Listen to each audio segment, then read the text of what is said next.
Bonjour à tous, bienvenue sur notre chaîne YouTube. C'est un plaisir de vous avoir et nous vous remercions de nous inviter chez vous par le bien de ce média.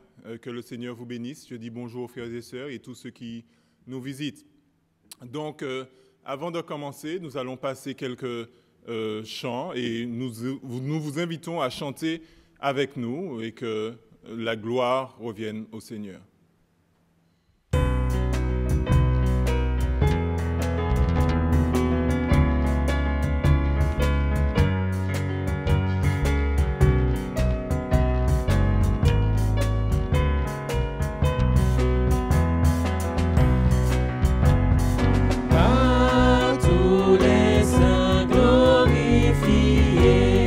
Jésus inspire le louange.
chose que je désire ardemment. Je voudrais habiter dans la maison du Seigneur tous les jours de ma vie.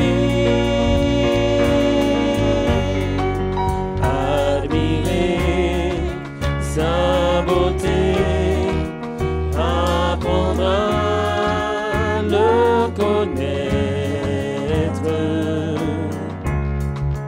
tel qu'il est vraiment.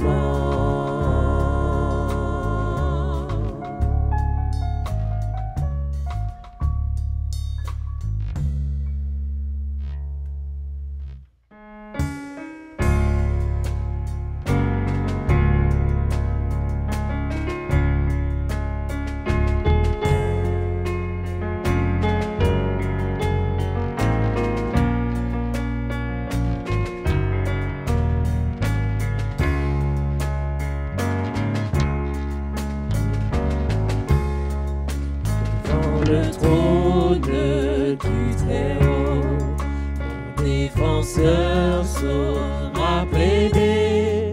Cet avocat s'appelle amour, il intercède pour moi toujours.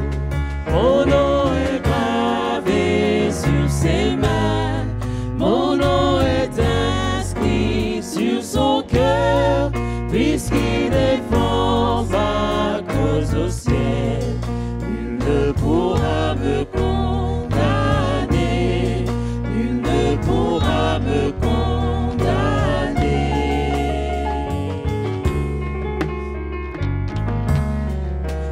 Quand Satan me fait douter, vient me tenter et m'accuser, je lève les yeux vers celui qui a donné pour moi sa vie. Mon sauveur était innocent, sa mort me rend la liberté. Oui, Dieu le juste est satisfait et il pardonne mon péché, et il pardonne mon péché. Voyez l'agneau ressuscité, il est le roi plein de bonté. Non, il ne changera jamais, lui ma justice, mon bien, ma paix. En lui j'ai la vie éternelle, par son sang il m'a racheté. Pour toujours ma vie est cachée en Jésus mon sauveur, mon Dieu. En Jésus mon sauveur, mon Dieu. Devant le trône du Très-Haut, mon défenseur saura plaider. Cet avocat s'appelle amour. Il intercède pour moi toujours.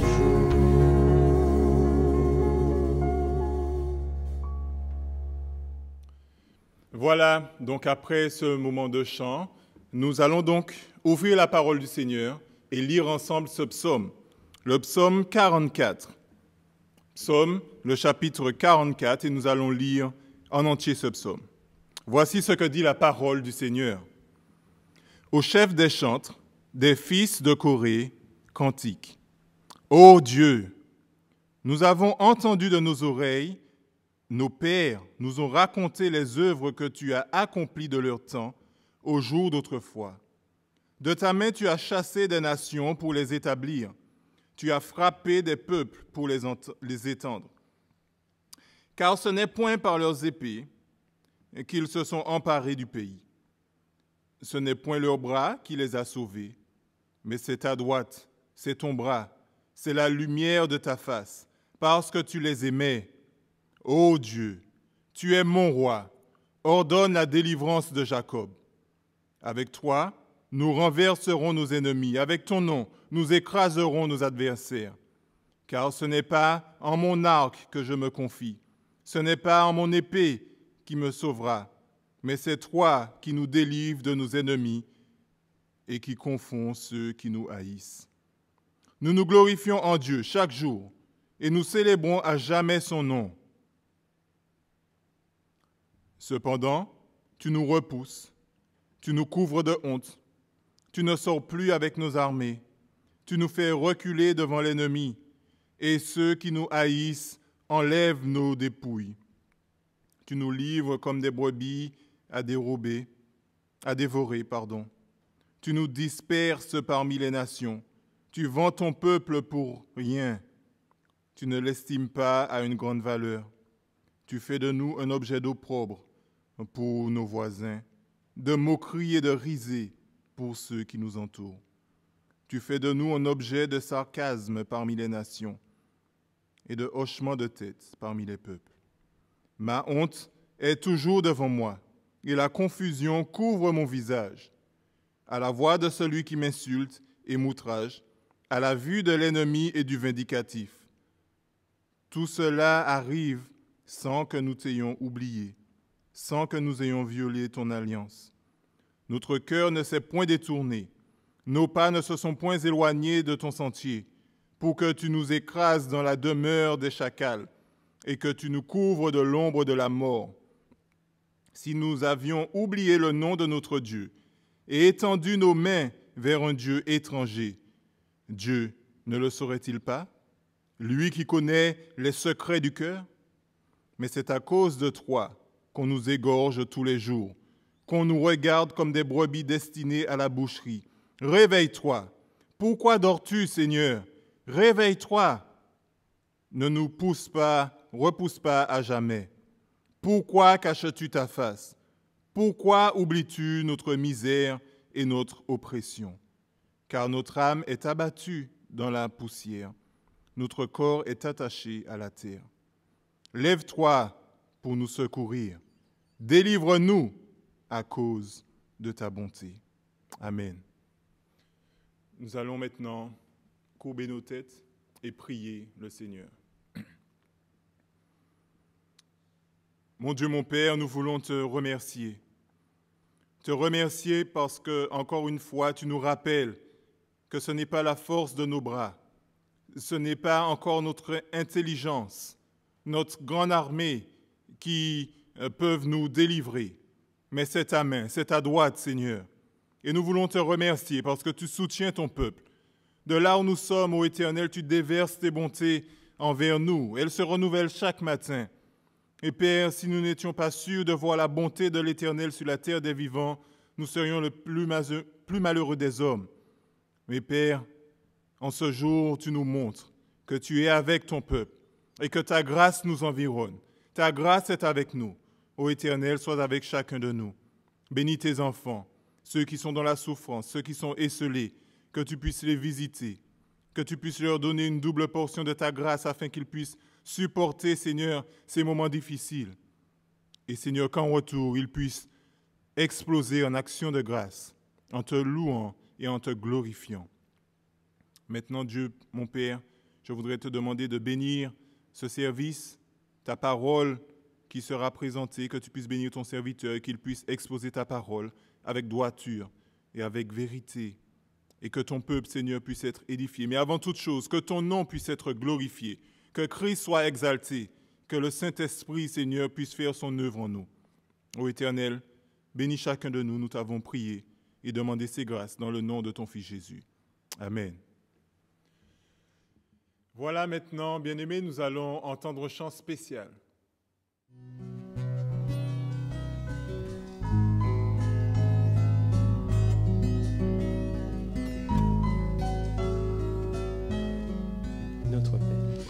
Notre Père qui es aux cieux,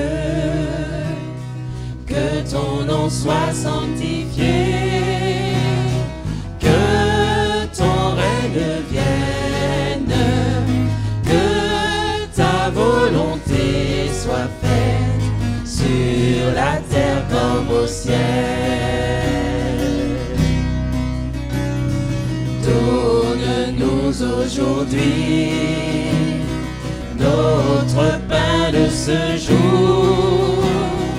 Pardonne-nous nos offenses, comme nous pardonnons aussi à ceux qui nous ont offensés. Ne nous laisse pas entrer en tentation, mais délivre-nous du mal. Car c'est à toi qu'appartiennent le règne, la puissance et la gloire pour les siècles des siècles. Amen.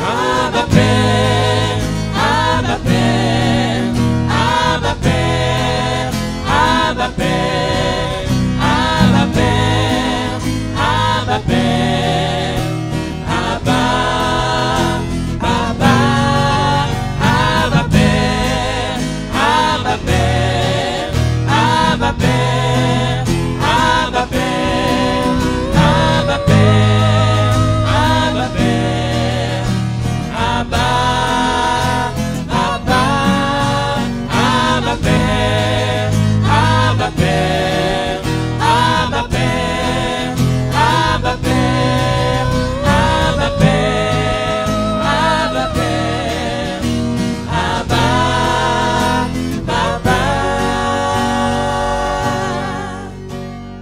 Notre Père qui es aux cieux,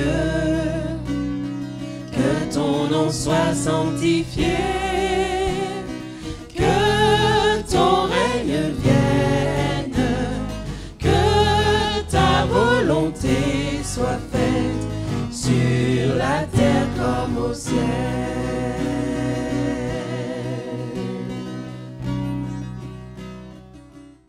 Alors ce matin, je vous propose de regarder avec moi un sujet qui est très intéressant. Et ce sujet, c'est la victoire qu'obtient le peuple de Dieu par la grâce de notre Dieu, par la grâce de Yahweh. Et le texte que nous allons lire pour appuyer ce message se trouve dans le livre de l'Ancien Testament, Deutéronome, le chapitre 9, les versets 1 à 6. Deutéronome, chapitre 9, les versets 1 à 6. Et je vous invite à lire ces 6 versets avec moi. Voici ce que dit la parole du Seigneur. Écoute, Israël, tu vas aujourd'hui passer le Jourdain pour te rendre maître des nations plus grandes et plus puissantes que toi, des villes grandes et fortifiées jusqu'au ciel, d'un peuple grand et de haute taille, les enfants d'Anak, que tu connais et dont tu as entendu dire, qui pourra tenir contre les enfants d'Anak? Sache aujourd'hui que l'Éternel ton Dieu marchera lui-même devant toi comme un feu dévorant. C'est lui qui les détruira, qui les humiliera devant toi. Et tu les chasseras et tu les feras périr promptement, comme l'Éternel te l'a dit. Lorsque l'Éternel, ton Dieu, les chassera devant toi, ne dis pas en ton cœur, c'est à cause de ma justice que l'Éternel me fait entrer en possession de ce pays. Car c'est à cause de la méchanceté de ces nations que l'Éternel les chasse devant toi. Non, ce n'est point à cause de ta justice et de la droiture de ton cœur que tu entres en possession de leur pays. Mais c'est à cause de la méchanceté de ces nations que l'Éternel, ton Dieu, les chasse devant toi. Et c'est pour confirmer la parole que l'Éternel a juré à tes pères, Abraham, à Isaac et à Jacob. Sache donc que ce n'est point à cause de ta justice que l'Éternel, ton Dieu, te donne ce bon pays pour que tu le possèdes, car tu es un peuple au cou roide. Amen. Imaginez un enfant dont les bras se développent beaucoup plus rapidement que les pieds. Imaginez, à l'inverse, que les jambes de cet enfant se développent beaucoup plus rapidement que ses bras. Vous direz que cela n'est pas agréable et que cet enfant a forcément un problème et que c'est bizarre. Certains qualifieront cela d'étrange. Et effectivement, c'est la croissance proportionnée des membres d'un homme qui rend cet homme parfait. Lorsque je parle de perfection, comprenez bien que je ne parle pas d'un homme qui n'a pas de défaut. Je parle, bien entendu, de normalité. Ayant en tête cette illustration, lorsque nos têtes, parfois, grandissent plus vite que nos cœurs, nous voyons là qu'il y a une anormalité. Il y a un problème. Et c'est un signal que nous devons regarder avec attention. Et pourtant, combien d'entre nous ont la tête qui gonfle? Ils pensent beaucoup plus qu'ils ne ressentent. Ils critiquent beaucoup plus qu'ils ne croient. C'est un mauvais signe lorsque la langue d'un homme gonfle beaucoup plus vite que sa tête. Il y a là un problème. Et quand une personne a plus à dire qu'elle ne sait ou bien qu'elle ne fait, cela est problématique. Par exemple, dans ce livre qui a été écrit par John Bunyan, Le voyage du pèlerin, où il y avait cet homme appelé Chrétien qui avait entrepris un voyage vers la cité céleste. Il a rencontré cet homme appelé Beau-Parleur sur la route. Et cet homme Beau-Parleur connaissait et parlait de cette route. Et pourtant, il n'y avait aucun progrès de cet homme sur cette route. Les pharisiens ont été repris par Jésus-Christ, car ils avaient aussi une tête immense, avec une liste de lois. Et ces pharisiens donnaient beaucoup plus d'importance à ces textes de loi, et ils négligeaient les choses les plus importantes. Et lorsque nous lisons Matthieu 23, verset 23, nous voyons que Jésus-Christ a repris ces personnes imbues d'eux-mêmes. Et Matthieu 23, verset 23 nous dit « Malheur à vous, scribes et pharisiens, hypocrites, parce que vous payez la dîme et la menthe de l'ânesse et du cumin, et vous laissez ce qui est plus important dans la loi, c'est-à-dire... » Et le Seigneur leur dit « C'est là ce qu'il fallait pratiquer, sans négliger les autres choses. » Ils se vantaient de payer la dîme, de toutes ces choses. Ils pensaient qu'ils étaient au-dessus du peuple. Mais Jésus leur rappelle et leur pointe du doigt que votre tête est disproportionnée et que c'est une chose horrible devant l'Éternel. Et ce matin, le texte que nous avons lu nous montre une mise en garde qu'a reçue le peuple d'Israël par Dieu et à travers l'intermédiaire de son serviteur Moïse. Et il va les prévenir qu'ils ne devaient pas avoir la tête plus grosse que leur cœur. Et pour cela, Moïse va leur présenter une suite d'événements. Il conseille à ce peuple de ne pas oublier la vraie raison de leur succès, à savoir que c'est la grâce de Dieu qui est manifestée envers eux, qui leur a donné cette victoire. Et ce matin, ce que je vous propose, c'est d'analyser ce texte avec moi, où ce thème de la grâce de Dieu est développé et est présenté. Donc, je vous propose d'analyser 3 angles dans ce texte. Premièrement, nous allons voir que la grâce de Dieu ne peut pas être achetée ou bien méritée. Deuxièmement, nous allons voir que la grâce de Dieu est exprimée par une relation personnelle dans l'alliance de Dieu. Et troisièmement, nous allons voir l'application de la grâce de Dieu dans la vie du chrétien. Ce matin, je vous propose d'analyser ces trois choses. Donc, pour vous remettre dans le contexte du livre de Deutéronome, Deutéronome qui veut dire deuxième loi, Deutéros qui veut dire deux, nom qui veut dire loi, commence lorsque les enfants d'Israël se retrouvent sur les plaines de Moab. Donc, ils sont arrivés sur les plaines de Moab, près de la mer Morte, et ils sont sur le point d'entrer en terre promise. Ils doivent traverser le Jourdain et ils doivent passer par là pour entrer en terre promise, c'est-à-dire Canaan.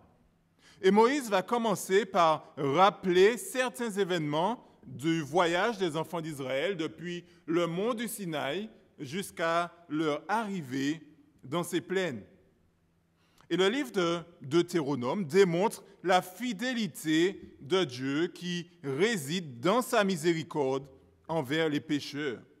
Et cela par amour pour sa promesse faite à Abraham.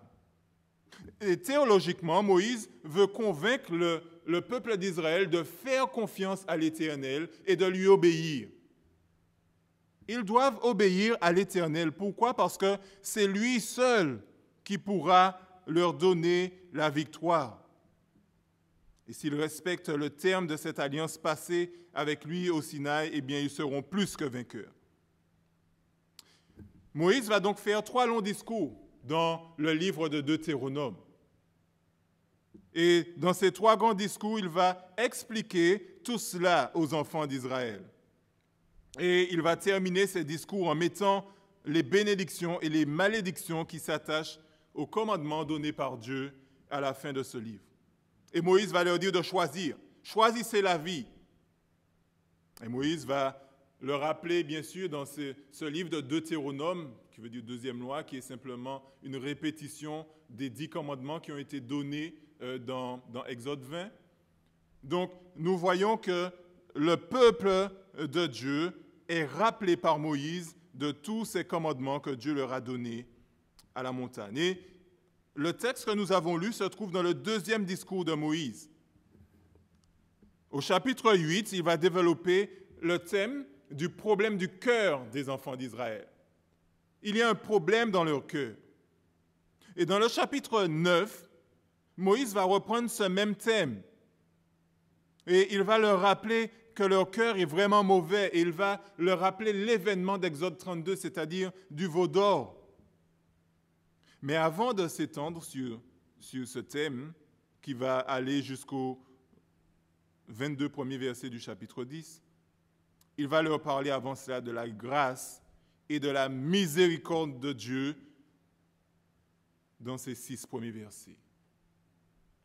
Et lorsque nous voyons cela, cela nous montre à quel point Dieu est bon, il est miséricordieux.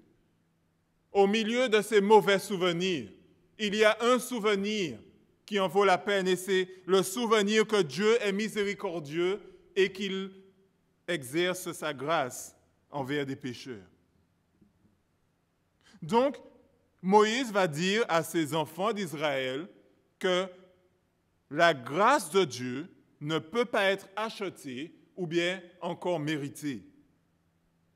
Il va donc commencer en leur disant cette chose importante.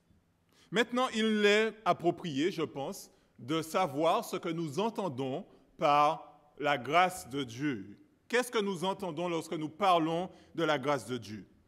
Eh bien, la grâce de Dieu, c'est une qualité du caractère de Dieu par lequel il va se montrer compatissant envers des pécheurs. Il va se montrer miséricordieux envers des personnes qui transgressent ses lois. Et comment il manifeste cette miséricorde? En les protégeant de sa colère, en pardonnant leurs péchés, en répondant à leurs prières et en transférant sa justice afin que le pécheur puisse vivre et grandir dans la foi, mais aussi dans l'obéissance. Voici ce que nous entendons par la grâce de Dieu. Maintenant, il est important de préciser que la grâce de Dieu, sinon cette définition ne serait pas complète, ne peut pas être méritée. Ce ne sont pas nos actions. Ce n'est pas parce que nous avons fait du bien à quelqu'un que le royaume des cieux nous est réservé. Ce n'est pas parce que nous pensons être une bonne personne, nous faisons le moins de crimes que possible. Nous sommes un citoyen moyen. Nous ne volons pas vraiment, à part télécharger illégalement des films. Nous ne faisons pas des choses extraordinaires qui requièrent la prison. Donc, pour moi, ça va. Je suis une bonne personne. Eh bien, nous savons que l'enfer est rempli de bonnes personnes. Le ciel est rempli de personnes qui sont parfaites. Non pas parfaites à cause de leurs actions, mais parce qu'ils ont placé leur foi en Jésus-Christ, qui lui est parfait et qui nous a attribué sa perfection. Il n'y a pas de bonnes personnes au ciel, il y a des personnes parfaites qui s'appuient sur Jésus-Christ, l'œuvre de Jésus-Christ. Donc ce n'est pas parce que nous sommes sages que nous méritons le royaume des cieux. Et la grâce de Dieu ne peut surtout pas être achetée. Ce n'est pas parce que nous sommes de grands propriétaires terriens ou bien que nous avons beaucoup d'argent que les portes du paradis sont ouvertes. Et cette compréhension de la grâce de Dieu est parfaitement illustrée dans le texte que nous venons de lire. Lorsque nous regardons le verset 5, au verset 5, Moïse va dire ceci au peuple d'Israël. « Non, ce n'est point à cause de ta justice et de la droiture de ton cœur que tu entres en possession de leur pays. » Autrement dit, notre Dieu est en train de leur expliquer que ce n'est pas par rapport à une action qu'ils sont là aujourd'hui. Ce n'est pas parce qu'ils ont plus de valeur que les autres nations qu'ils sont là aujourd'hui. L'Éternel va tout simplement leur dire, c'est parce qu'il a choisi de déverser sa grâce sur le peuple d'Israël qu'ils sont là aujourd'hui. Moïse tient à dire à ce peuple que vous avez déjà la victoire, mais la victoire vous est accordée. Ce n'est pas vous qui prenez cette victoire, ce n'est pas votre propre force, ce n'est pas vos qualités qui vous permettent d'obtenir la victoire. Ce projet de conquête est une réussite, mais grâce à l'Éternel, pas grâce à vous. En fait, avant même que la conquête du pays commence, Moïse va déclarer à ce peuple que cette victoire leur appartient. Et c'est une chose merveilleuse. Lorsque nous avons un match en rediffusion, par exemple, nous avons déjà lu sur Internet que notre équipe a gagné, que Paris a gagné Marseille, par exemple. Ou bien pour être plus local, que l'US Galocha a gagné l'Éclair de Rivière-Salée. Eh bien, parce que nous connaissons déjà la victoire, même si nous connaissons l'issue, eh bien, nous n'avons plus de crainte. Lorsque nous regardons ce match, nous allons voir que l'US Galocha a pris 2 buts. Mais nous n'avons pas à paniquer parce que nous savons qu'à la fin, l'issue, c'est la victoire qui attend cette équipe. Eh bien, c'est ce que Moïse dit aux enfants d'Israël. Vous n'avez pas à vous inquiéter. Vous avez déjà la victoire. Et cette victoire réside dans le nom de l'Éternel, dans la puissance de l'Éternel, qui est un feu dévorant. Donc, lorsque nous voyons cette grâce merveilleuse qui nous est donnée, il y a un poids qui est sorti des épaules du peuple d'Israël. Vous connaissez déjà l'issue de la chose. Vous serez victorieux. Vous allez traverser aujourd'hui. Vous allez être maître de nations puissantes. Ce sont des affirmations qui sont données ici.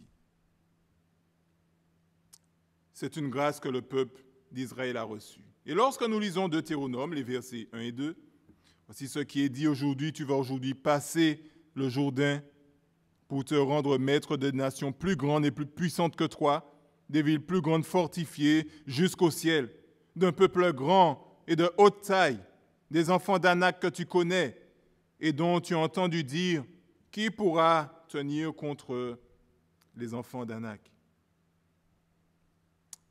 Ici, Moïse leur dit que vous allez avoir à affronter des difficultés. Ce sont des nations plus grandes que vous.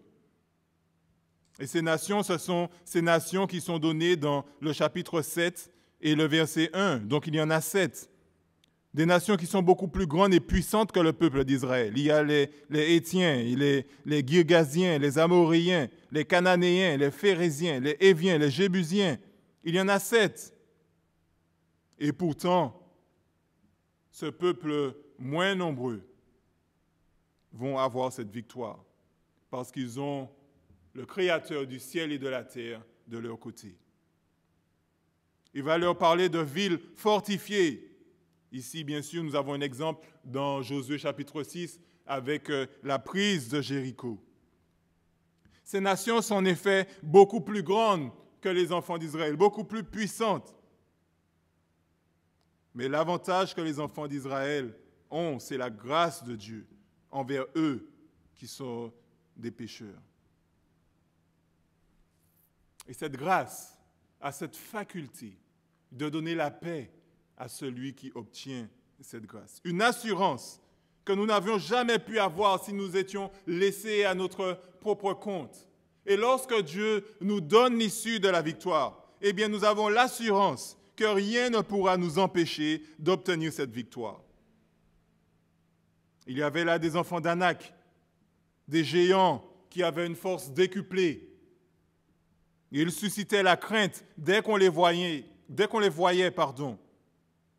Et rappelez-vous de la réaction de ces 12 espions qui ont été envoyés par Moïse en Canaan pour pouvoir savoir s'il était possible de gagner ce pays dans Nombre 13. Et il y a 10 de ces hommes qui ont dit, vous savez, ces hommes sont énormes, ils sont géants. Et voici ce qui est dit. Mais les hommes qui étaient allés avec lui dirent, nous ne pouvons pas monter contre ce peuple, car il est plus fort que nous. Et ils ont décrié devant les enfants d'Israël que le pays qu'ils avaient exploré était un bon pays. Et ils disent que ce pays que nous avons parcouru, il va leur dire que c'est un pays qui dévore ses habitants. Tous ceux que nous y avons vus sont des hommes de haute taille. Ils sont en train d'expliquer que ce sont des géants, des enfants d'Anak. Nous étions comme des enfants, des sauterelles à leurs yeux. Donc il y a là une difficulté. Et ces hommes ont découragé le peuple d'Israël. Seuls Josué et Caleb ont pris en considération la grâce de Dieu. Et Moïse va leur rappeler cette erreur et leur dire que la victoire face à ces nations n'est possible qu'au travers de la grâce de Dieu envers vous. Et cette mise en garde est donnée ici. Lorsque tu auras ta victoire, puisque certainement elle viendra, lorsque tu l'auras, il faut que tu saches de qui vient cette victoire. Et Deutéronome 9, verset 4 nous dit, « Lorsque l'Éternel, ton Dieu, les chassera devant toi, ne dis pas en ton cœur, c'est à cause de ma justice que l'Éternel me fait entrer en possession de ce pays. » Ne dis pas cela. Ne laisse pas ta tête gonfler. Et Moïse va enlever cette racine d'orgueil là dans le peuple d'Israël en 3 points. Il va leur dire, premièrement, que l'Éternel vous donne la victoire parce que ce peuple est méchant. Ce peuple est mauvais. C'est ce qui est dit dans Deutéronome 9, verset 4. Il dit, c'est à cause de la méchanceté de ces nations que l'Éternel les chasse devant toi. Ces peuples offraient leurs enfants en sacrifice. Ils les tuaient sur des autels pour des dieux, pour des idoles. Ils faisaient des choses infâmes. Et l'Éternel en avait assez et il les a jugés. Cela explique en partie le génocide qui a été fait. C'était un jugement de Dieu envers ce peuple. Deuxièmement, nous voyons que Moïse va dire aux enfants d'Israël que si vous avez la réussite, ne prenez pas la grosse tête, parce que c'est pour remplir la promesse que Dieu avait faite aux patriarches que vous avez cette victoire. Ce qui nous est dit dans Deutéronome 9, verset 5. Il va dire, afin de confirmer la parole que l'Éternel a jurée à tes pères, Abraham, Isaac et Jacob. Cela est dû aussi à l'élection du peuple d'Israël par rapport à l'amour de Dieu pour ce peuple. Lorsque nous lisons Deutéronome 7, verset 8, nous voyons ce que Moïse rappelle à ce peuple. Si vous avez cette victoire, c'est parce que vous avez été choisis, mais c'est parce que l'Éternel vous aime, parce qu'il a voulu tenir le serment qu'il avait fait à vos pères. C'est par amour que l'Éternel fait cela pour vous. Et troisièmement, il va leur dire, n'ayez pas la grosse tête, parce que soit dit en passant, vous êtes un peuple au cou roide. Alors, cou roide, c'est cou raide, veut dire qu'ils ont un cou dur. Donc, c'est un peuple rebelle, cela veut dire qu'il a le cœur dur vis-à-vis des ordres de l'Éternel. Roide, c'est du vieux français qui veut tout simplement dire dur. Et lorsque Moïse leur a expliqué cela, il va leur dire maintenant que n'ayez pas la grosse tête, mais appuyez-vous sur la grâce de Dieu. Et comment cette grâce de Dieu est exprimée? Comment cette grâce de Dieu s'exprime? Eh bien, nous allons voir que cette grâce va s'exprimer par rapport à la relation personnelle que le peuple d'Israël a avec Dieu dans son alliance. Ce n'est pas suffisant de dire « je crois qu'il y a un Dieu » et on fait ce qu'on veut. Nous devons croire en un Dieu, mais nous devons aussi être dans son alliance et faire ce que ce Dieu demande. Après cette exposition de la grâce de Dieu envers son peuple, Moïse va leur expliquer l'expression de cette grâce. Comment s'appuyer sur sa grâce? Deutéronome 9, verset 3 nous dit ceci. « Sache aujourd'hui que l'Éternel ton Dieu marchera lui-même devant toi comme un feu dévorant. C'est lui qui les détruira, qui les humiliera devant toi, et tu les chasseras et tu les feras périr promptement, comme l'Éternel te l'a dit. » Donc ici, on voit que Moïse va leur dire comment cette grâce est exprimée envers son peuple. Dieu exprime sa grâce, sa miséricorde envers son peuple lorsque son peuple est proche de lui, lorsque son peuple le suit, puisque c'est ce que nous avons ici. Sache aujourd'hui que l'Éternel, ton Dieu, marchera devant toi. Si l'Éternel marche devant nous, nous devons suivre l'Éternel parce qu'il avance. Et si l'Éternel avance, nous devons continuer à garder cette relation intime avec Dieu, personnelle, proche de Dieu. Nous devons le suivre. Maintenant, lorsque nous suivons quelqu'un, cela implique que nous devons nous humilier, reconnaître nos faiblesses et nous remettre notre vie, nos directions, les endroits où nous allons sous le contrôle de celui que nous suivons. Nous devons nous humilier et reconnaître que cette personne que nous suivons est beaucoup plus compétente que nous. Sinon, nous n'aurions pas à suivre cette personne. Cette personne aurait dû nous suivre. Mais c'est nous qui suivons ce Dieu.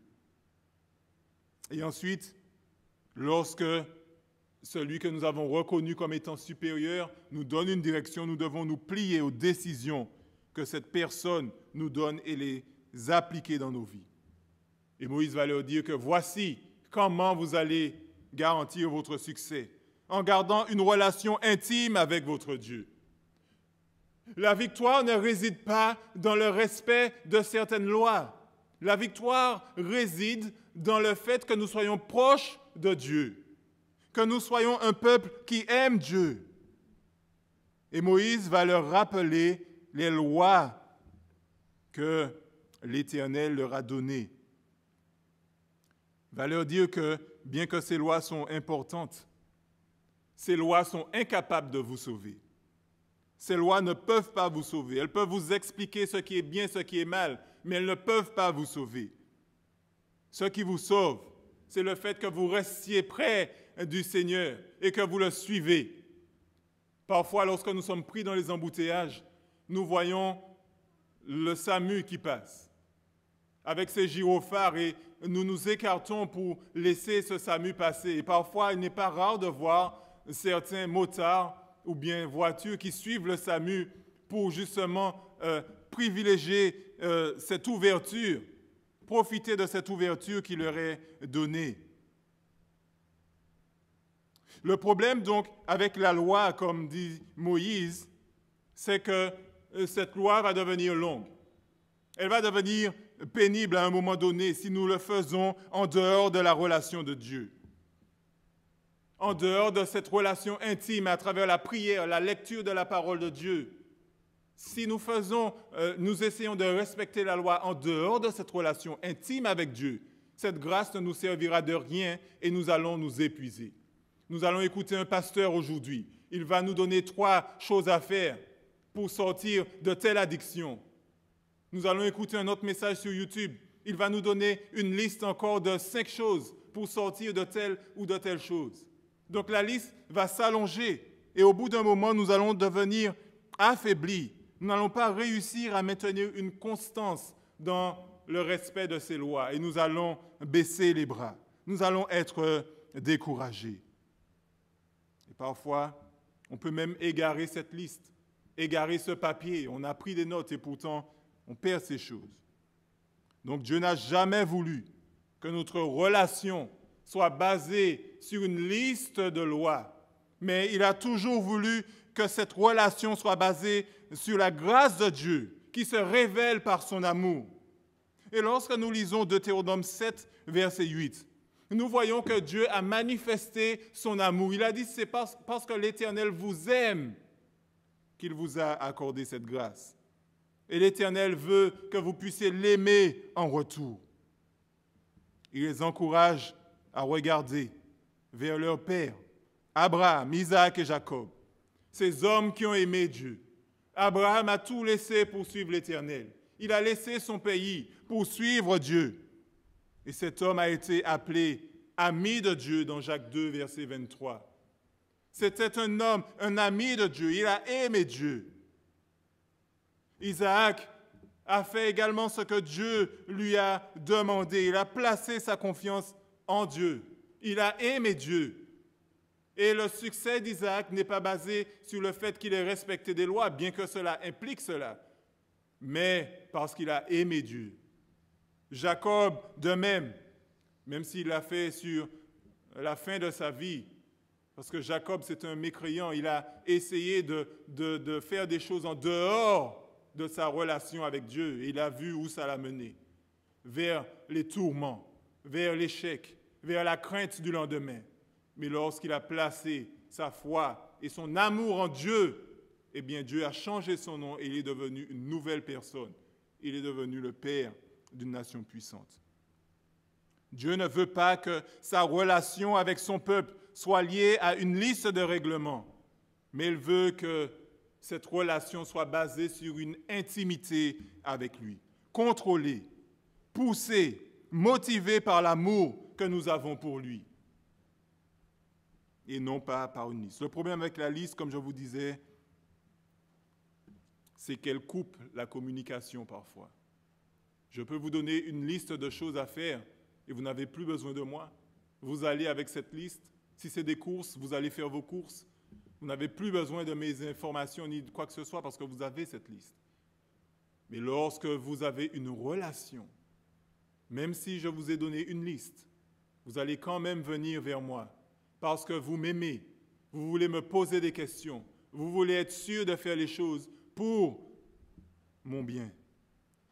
Et Dieu demande que nous puissions respecter les lois à travers sa grâce qui est manifestée par l'amour. C'est ce qu'il va demander ici. Dieu ne nous appelle pas à être légalistes, mais à expérimenter sa grâce sur l'amour que nous avons envers lui. Et lorsque nous expérimentons la grâce de Dieu, nous l'aimons encore plus et notre relation devient de plus en plus profonde. Et tout ce que Dieu demande devient pour nous une chose agréable et elle ne devient pas pénible. Pourquoi il y a tant de chrétiens qui disent qu'ils sont chrétiens, mais ils ont une vie misérable? Pourquoi? Parce qu'ils trouvent que c'est dur. Dieu demande trop. Et pourtant, ils disent que Christ vit en eux. Et pourtant, ils trouvent la loi de Dieu difficile. Pourquoi un tel peut faire ça et moi je ne peux pas? Il y a un problème avec la loi, c'est qu'elle ne peut pas nous sauver. La loi n'est pas, il n'y a pas de problème dans la loi. La loi est parfaite en fait. Mais s'il n'y a pas de relation, la loi ne va simplement que nous montrer ce qui est bien et ce qui est mal. Mais elle ne va pas nous aider à devenir des récepteurs de la grâce de Dieu. Et elle ne va pas nous aider à devenir meilleurs. Alors comment devons-nous appliquer la grâce de Dieu dans nos vies, nous qui sommes chrétiens? Qu'est-ce que nous devons comprendre par rapport à la grâce de Dieu? Nous avons vu jusque-là que la grâce nous empêche d'être enflés d'orgueil. Lorsque nous voyons que tout ce que nous avons reçu, c'est un don de Dieu, que cela vient de Dieu, eh bien, il n'y a aucun terrain pour nous pour pouvoir nous enfler d'orgueil. Pourquoi? Parce que toutes ces choses, nous les avons reçues. Et si nous les avons reçues, pourquoi nous glorifions-nous? C'est ce que nous avons vu dans ce texte. Cela nous empêche d'avoir une tête démesurée. Cela ne dépend pas de nous, mais la victoire dépend de Dieu. Certainement, nous allons traverser cette crise de coronavirus. Et si nous n'avons rien eu, si nous l'avons traversée, même avec des déboires, si nous avons traversé cette crise, c'est parce que Dieu était avec nous. Et nous ne pouvons en aucun cas nous glorifier d'être plus intelligents, d'avoir plus de grâce qu'un autre, d'avoir moins de péché qu'un autre. Mais c'est par grâce. La grâce que Dieu déverse envers nous nous accorde la victoire face à nos ennemis, face aux tribulations. Nous avons aussi vu que la grâce peut être expérimentée que par une relation intime avec Dieu et un amour manifesté envers Dieu par l'obéissance et la foi. Cette relation a pour fondement l'amour, comme je vous disais, cet amour mutuel. Dieu nous a aimés en premier et nous aimons Dieu en retour parce qu'il nous a aimés. Mais vous me direz, Jean-Claude, aujourd'hui, je n'ai pas de guerre à mener. Je vis dans un pays libre. Il n'y a pas de guerre à mener. Je ne suis pas menacé par quoi que ce soit. Alors, quelle est l'utilité de la grâce pour moi aujourd'hui? Il faut savoir que la grâce de Dieu, premièrement, est utile en toutes choses. Premièrement, c'est cette grâce qui vous permettra d'hériter le royaume de Dieu. Premièrement, cette grâce doit transformer notre être tout entier. Elle doit nous aider à grandir et ce de manière proportionnée, non pas de manière disproportionnée. Nous devons nous laisser influencer par la grâce de Dieu dans tous les domaines de notre vie. Il ne doit pas avoir un domaine de notre vie sur lequel Dieu n'a pas de contrôle. Nous devons être transformés par cette grâce. Car même si nous ne sommes pas en guerre physiquement, nous sommes en guerre contre des ennemis beaucoup plus dangereux et beaucoup plus coriaces que ce que nous pouvons expérimenter. Notre président a dit que nous avons une guerre à mener contre un virus.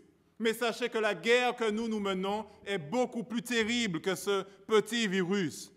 Nous sommes en guerre contre des géants spirituels, des fils d'Anak spirituels. Et nous avons besoin d'une force surnaturelle pour pouvoir vaincre cet ennemi. Nous avons besoin de la grâce de Dieu pour vaincre le péché dans nos vies, les forces des ténèbres, les esprits méchants dans le monde spirituel. Il faut savoir que ces forces font beaucoup plus de dégâts et de morts dans le monde que ce simple virus, que toutes les pandémies ou les guerres réunies dans toute l'histoire de l'humanité. Il y a beaucoup plus de morts qui sont causées par ces esprits mauvais, par le péché. Pour cela, Dieu le Père a manifesté son amour. Comment il a manifesté son amour? En faisant de nous des récepteurs de la grâce. Comment? En envoyant son Fils Jésus-Christ qui est mort à la croix pour nous, qui est mort pour nos péchés, Il a vaincu la mort afin que nous puissions obtenir une victoire à la croix. Cette victoire, nous l'avons au pied de la croix, lorsque nous devons lutter contre les ennemis spirituels, lorsque nous devons lutter contre nos addictions, lorsque nous devons lutter contre nos péchés. Nous avons la victoire au pied de la croix. Et par rapport à cette grâce, eh bien, nous avons l'amour de Dieu qui est manifesté envers nous, en Jésus-Christ, notre Sauveur et Seigneur. Et par rapport à cela, vous devez être dans la joie et vous devez aimer Dieu, quelles que soient les circonstances de la vie. Votre joie ne doit pas dépendre sur un événement, sur une situation, mais elle doit résider dans le fait que Dieu vous a aimé. Et parce que Dieu vous a aimé, votre foi et votre obéissance va grandir. Parce que vous êtes aimé, vous allez obéir à la loi. Mais n'obéissez pas à la loi pour être aimé. Cela ne fonctionne pas dans ce sens. Il faut que Dieu manifeste son amour envers nous. Il faut que nous puissions aimer Dieu. Et parce que nous aimons, nous allons agir. Jésus a dit dans Jean 14, verset 21, que c'est celui qui m'aime qui garde mes commandements. Nous devons nous humilier et nous appuyer sur la grâce de Dieu. C'est l'amour de Christ qui nous pousse à garder les commandements. Deuxièmement, cette merveilleuse grâce nous est donnée gratuitement. Elle ne peut être achetée. Donc, elle est donnée gratuitement. Tous ceux et celles qui sont venus à Christ ont reçu Christ gratuitement. Ils n'ont rien payé, ils n'ont rien dépensé pour obtenir la grâce de Dieu. Et lorsque nous avons tout reçu gratuitement, nous devons être reconnaissants. Nous devons rendre grâce à Dieu. Nous devons exploser en action de grâce parce que Dieu nous a donné une grâce excellente.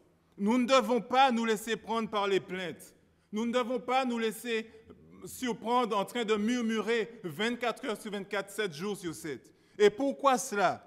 Eh bien, parce que nous avons reçu la grâce de Dieu et nous avons la joie de Dieu dans nos cœurs. Et parce que nous avons la joie de Dieu dans nos cœurs, cette joie ne réside pas dans les choses qui nous sont interdites, comme par exemple aller en boîte, avoir plusieurs femmes.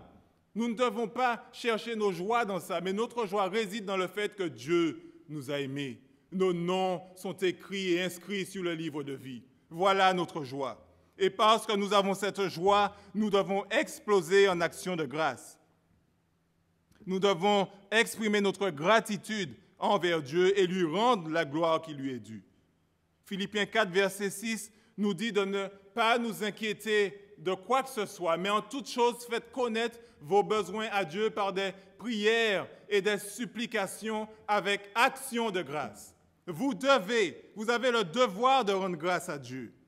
Il y a toujours une raison de rendre grâce à Dieu. John Wesley, cet évangéliste, nous a dit une fois qu'il a été attaqué par des brigands. Et lorsqu'il a été attaqué par des brigands, tout de suite après, il s'est mis à genoux et il a rendu gloire à Dieu. Et il a dit à Dieu, je te remercie de ce que je ne suis pas celui qui a commis cet acte infâme. Je te rends grâce parce que cet homme a pris mon argent, mais il n'a pas pris ma vie. Je te rends grâce, Seigneur, parce que ce que cet homme a pris, il a pris tout ce que j'avais, mais ce n'était pas grand-chose. Donc, merci, Seigneur. Nous avons toujours une occasion de rendre grâce à Dieu. Lorsque votre femme a boulé votre pantalon, que vous aimez si tellement, avec ce fer, eh bien, vous devez rendre grâce à Dieu au lieu de vous fâcher. Merci, Seigneur, mon pied n'était pas dans le pantalon et je n'ai pas été boulé. Lorsqu'elle a boulé le repas, dites merci, Seigneur, parce que nous avons du repas pour être boulés, tandis que d'autres n'en ont pas. Nous remercions le Seigneur. Nous avons toujours un sujet de rendre gloire à Dieu. Et troisièmement, Dieu a promis la victoire, quelle que soit la difficulté de la tâche. Dans Éphésiens 3, versets 7 à 8, nous voyons que Dieu nous donne cet espoir. Et lorsque nous lisons ce texte, dont j'ai été le ministre selon le don de la grâce de Dieu qui m'a été accordé, c'est Paul qui parle, par l'efficacité de sa puissance. À moi qui suis le moindre de tous les saints, sa grâce a été accordée afin d'annoncer aux païens la richesse incommensurable de Christ. Nous voyons que Paul a eu la victoire dans sa mission parce qu'il s'est reposé sur la grâce de Dieu, basée sur cet amour, cette relation intime avec Dieu. Maintenant, tous ceux qui ne connaissent pas Dieu, je vais terminer ici. Sachez que la grâce de Dieu, c'est une grâce qui est gratuite, qui est accessible à vous aujourd'hui. De là où vous êtes, vous pouvez recevoir Christ dans vos vies. Et alors, vous aurez la joie et la victoire. Vous n'aurez pas besoin de faire toutes sortes d'activités, de vous droguer pour pouvoir avoir une joie parfaite. Mais vous aurez cette joie parfaite en Christ. Toutes les fois où vous avez lutté contre vos addictions, ça fait des années que je me bats contre cette addiction, mais je n'arrive pas à me libérer de cette addiction, de ce mensonge, de la convoitise. Mais sachez que vous avez la victoire par la grâce de Dieu, dans son amour qui est manifesté pour vous en Jésus-Christ, votre Sauveur et Seigneur.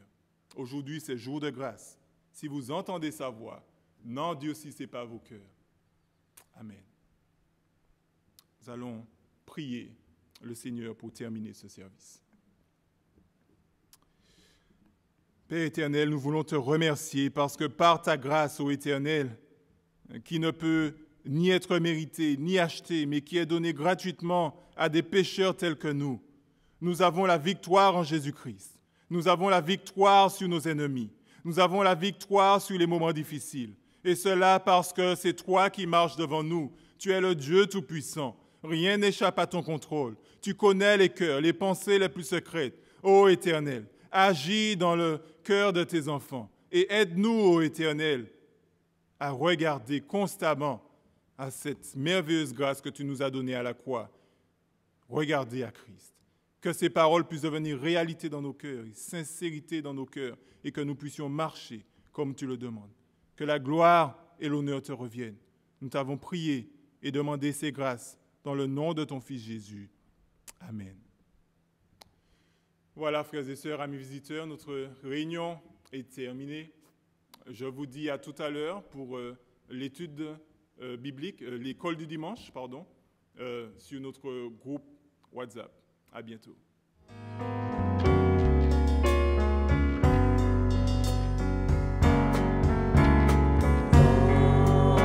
Dans ces jours qui viennent, et quoi qu'il advienne, Dieu vous maintienne.